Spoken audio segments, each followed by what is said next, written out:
देश के मशहूर उद्योगपति रतन टाटा अब हमारे बीच नहीं रहे। 9 अक्टूबर की रात उन्होंने अंतिम सांस ली। 10 अक्टूबर को मुंबई के वर्ली श्मशान घाट पर राजकीय सम्मान के साथ उनका अंतिम संस्कार हुआ। इससे पहले पार्थिव शरीर नरीमन पॉइंट स्थित national centre for performing art में अंतिम दर्शन के लिए रखा गया था। रतन टाटा को अंतिम विदाई देने के लिए हर क्षेत्र के लोग बड़ी संख्या में पहुंचे। एक तरफ जहां उनकी सौतेली मां सिमोन टाटा व्हील चेयर पर थीं, वहीं उनके भाई जिमी टाटा भी कपकपाते हाथों से अपने भाई को आखिरी विदाई देते नजर आए। इस बीच एक नौजवान ने सबका ध्यान अपनी ओर खींचा। रतन टाटा के पार्थिव शरीर को national centre for performing art से जब वर्ली के श्मशान घाट लाया जा रहा था और जब उनकी यात्रा निकली तो दरवाजा खुलने पर सबसे पहले 31 साल के एक नौजवान शांतनु नायडू अपनी मोटरसाइकिल से बाहर निकले और उनके पीछे रतन टाटा के पार्थिव शरीर को लेकर आ रही गाड़ी निकली। शांतनु नायडू को इस तरह मोटरसाइकिल पर चलते देख, इस तरह ट्रिब्यूट करते देख दोनों की दोस्ती की कई कहानियां कही जाने लगी। शांतनु नायडू वे शख्स हैं जिससे न केवल रतन टाटा सलाह लिया करते थे, बल्कि उन्हें वे अपना बेहद भरोसेमंद मानते थे। रतन टाटा उनके साथ ज्यादातर अपना समय गुजारते थे। शांतनु नायडू बेशक उनके असिस्टेंट थे, लेकिन रतन टाटा उनके साथ दोस्तों की तरह व्यवहार करते थे। शांतनु रतन टाटा को स्टार्टअप्स में निवेश के लिए बिजनेस टिप्स भी देते थे। शांतनु टाटा के करीबी सहयोगी रहे और टाटा ट्रस्ट के जनरल मैनेजर हैं। रतन टाटा और शांतनु के बीच उम्र का बहुत फासला था, लेकिन दोनों के बीच की दोस्ती उम्र की सीमा को पार कर गई थी। एक इंटरव्यू में शांतनु नायडू ने बताया कि रतन टाटा अपने इर्द गिर्द युवाओं को काफी पसंद करते थे, इसलिए हमारे बीच इतनी गहरी दोस्ती हो गई। उनके मुताबिक मुझे रतन टाटा का मजाकिया स्वभाव पसंद था। शांतनु नायडू नई नई तकनीक के बारे में रतन टाटा को बताया करते थे। 2016 में शांतनु नायडू अमेरिका में कॉर्नेल विश्वविद्यालय में MBA करने गए। जब उन्होंने अपनी डिग्री पूरी की तो 2018 में वापस आए। इसके बाद वे चेयरमैन ऑफिस में डिप्टी जनरल मैनेजर के रूप में टाटा ट्रस्ट में शामिल हो गए। शांतनु ने मई 2022 में रतन टाटा के साथ काम करना शुरू किया। दरअसल रतन टाटा प्रतिभाओं की कद्र करते थे और ऐसी ही एक प्रतिभा है शांतनु नायडू में, जिसकी वजह से वे रतन टाटा के करीब आए। दरअसल रतन टाटा को जानवरों से बेहद प्यार था, खासकर कुत्तों से उन्हें बहुत लगाव था।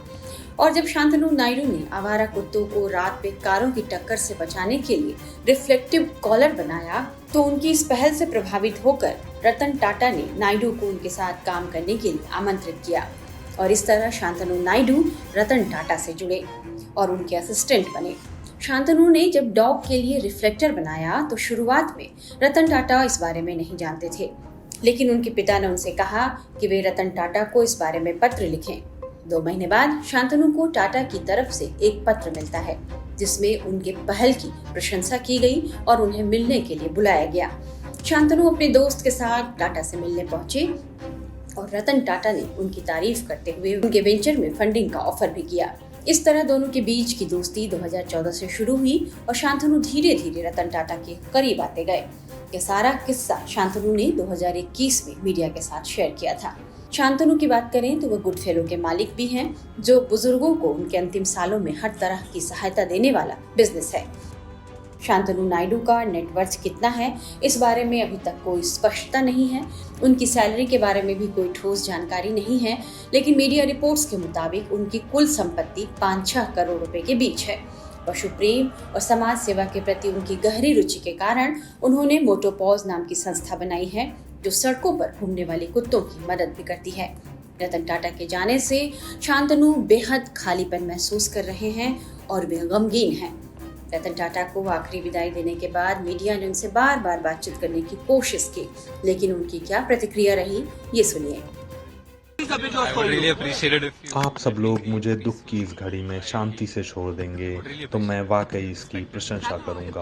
उम्मीद है आप इसका सम्मान करेंगे।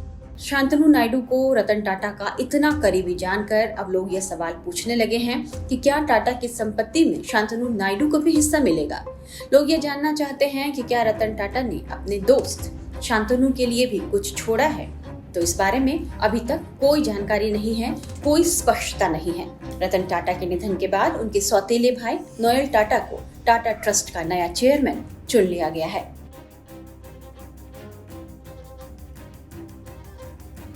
न सिर्फ मुंबई बल्कि देश के अलग अलग राज्यों से बड़ी दूर से लोग पहुंचे हुए थे अंतिम दर्शन करने के लिए। एक बुजुर्ग हमारे साथ मौजूद हैं जो कानपुर से आए हैं। सर, आपका नाम? उमाशंकर दीक्षित। आप कानपुर से आए हैं अंतिम दर्शन के लिए? हाँ, तो मौका मिला आपको? हम मिला, दर्शन हुए दूर से। जी। क्या कहना चाहेंगे, इनका जाना, इनका देहांत होना कितनी बड़ी उन क्षति? गरीब लोगों के लिए बहुत बड़ी क्षति है। उद्योगपतियों के लिए तो है ही है, मगर उन गरीब लोगों के लिए बहुत क्षति है जो कमजोर तबके थे, उनकी बहुत मदद करते थे। हमारे घर कानपुर उन्नाव जिले गए थे तो वहाँ जहाज उतारे थे। उन्होंने कहा था यहाँ हम पार्क बनवा देंगे। कौन से साल की बात है? ये हो गया 7 साल पहले की बात है। तब अखिलेश यादव मुख्यमंत्री थे वहाँ, उनके साथ गए थे, मुख्यमंत्री भी थे। तो उन्होंने कहा था यहाँ पार्क बहुत बड़ा बनाएंगे, 48 करोड़ रुपया आपको देंगे हम लोग। मगर विडम्बना ऐसी है कि फिर मुलाकातें नहीं हो पाई। जब आज रात 12 बजे सुने तब हवाई जहाज पकड़ के कानपुर से यहाँ पर अभी आए 2 बजे हम दिन में। हाँ, तो आपको लगता है कि इनका जाना एक ऐसी क्षति है जिसको जाना उद्योग जगत को क्षति है, उन गरीब लोगों को महान क्षति है जो आम आदमी थे, जिनकी वो मदद करते थे। और भी लोगों से बात करते हैं। सर, आपका शुभ नाम? किरीट सुरती। आप यही मुंबई के हैं? हाँ, यहाँ मैं मुंबई का हूँ। ओके, क्या कहना चाहेंगे सर, ये कितना बड़ा लॉस आप देख रहे हैं? क्योंकि ये न सिर्फ एक इंडस्ट्रियलिस्ट के लिए एक बड़ी आइकॉन थे, यूथ आइकॉन के तौर पे भी जाने जाते। देखिए, मैं उनको नहीं जानता हूँ ना, वो मुझे जानते थे, लेकिन मैं ये जानता हूँ कि उन्होंने देश के लिए बहुत कुछ किया। इसलिए मैं समय निकल के यहाँ पर आया सिर्फ श्रद्धांजलि देने के लिए, बस। तो आप काम से समय निकाल कर आप आए? हाँ, आई रिस्पेक्ट हिम। मैं बहुत रिस्पेक्ट करता हूँ उसको, और जो देश के लिए उन्होंने किया वो वो जो बयान भी नहीं कर सकते हम लोग। और उसके जैसा जो भी जो कैलिबर का जो एक लीडर था वो, और नॉट ओनली दैट, वो सब जो भी एंटरप्रेन्योर्स और इंडस्ट्रियलिस्ट है उन लोग ने टाटा से सीखना चाहिए कि कैसे देश के लिए जो भी संपत्ति है, देश के लिए जो पैसा है वो यूज होना चाहिए। वो एक बड़ा एक ग्रेट एक आइकन है वो, मैं ये मानता हूँ उसके बारे में। सर, आप काफी ज्यादा इमोशनल हो जा रहे हैं। अब मैं काफी देर से आपको ऑब्जर्व कर रहा हूँ। आपका गुड नेम? मेरा नाम संजय है। आप यहीं मुंबई से हैं? हाँ, मुंबई से हूँ। मैं टाटा ग्रुप एम्प्लॉई हूँ। क्या कहना चाहेंगे सर, क्योंकि हम ये मानते हैं कि पूरा देश जैसे उनके लिए एक समान था, खासतौर पे टाटा ग्रुप्स के जो लोग थे उन्हें वो अपने बच्चे की तरह ट्रीट करते थे। हर मुश्किल जो भी कोई घड़ी होती थी हमेशा उनका साथ देते थे। तो आपको इस समय ऐसी कौन सी चीज है जो सबसे याद आ रही है उनके जाने के बाद? मेंटर थे, बहुत सारे एम्प्लॉयज़ के लिए इंस्पिरेशन थे, और he is the icon for every generation, not just for the youth. तो थोड़ा वही बुरा लग रहा है। हमेशा 2 लोगों से मैं मिलना चाहता था अपनी लाइफ में, एपीजे अब्दुल कलाम और रतन टाटा जी से। तो एपीजे अब्दुल कलाम जी से तो नहीं मिल पाया, रतन टाटा जी से मिलने का चांस नहीं मिला, बट आज उनकी ब्लेसिंग्स तो लेके जा रहा हूँ।